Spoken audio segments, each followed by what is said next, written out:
మన సీతక్క గారి యొక్క నియోజకవర్గం ములుగు జిల్లాలో వర్షం వచ్చింది, వరద వచ్చింది. ఆ వరదలో గిరిజన ప్రజలు ముగిపోతా ఉన్నారు. చూడండి వాగు ఎంత ఉద్రిక్తంగా ప్రవహిస్తూ ఉందో. ఆ వాగు నుంచి ఆ మహిళను తీసుకురావడం జరిగింది.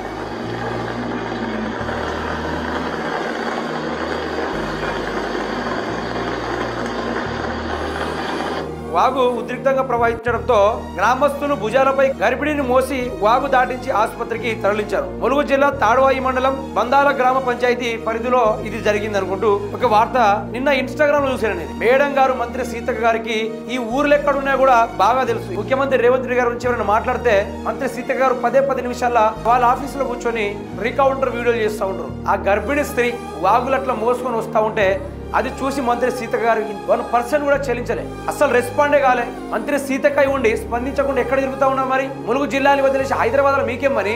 మనం ఓటేస్తేనే ఈ రోజు పిచ్చి కుక్కర్ని సైతం తీసుకెళ్లి సింహాసనం మీద కూర్చోబెడుతున్నాం. సోయిలను కూడా ఈ రోజు మనం ఓటేసి అధికారంలోకి ఎక్కిస్తున్నాం. ములుగు ప్రజలు ఇంకా చైతన్యవంతం కావాలి. ములుగులో కూడా అభివృద్ధి కావాలి. మీరు కూడా అభివృద్ధి రంగంలో ముందుకు రావాలి. మీకు కూడా ప్రభుత్వ సంక్షేమాలు అందాలి. మీరు కూడా అందరి ప్రజలకు సమానత్వమైన హక్కుల్ని పొందాలి.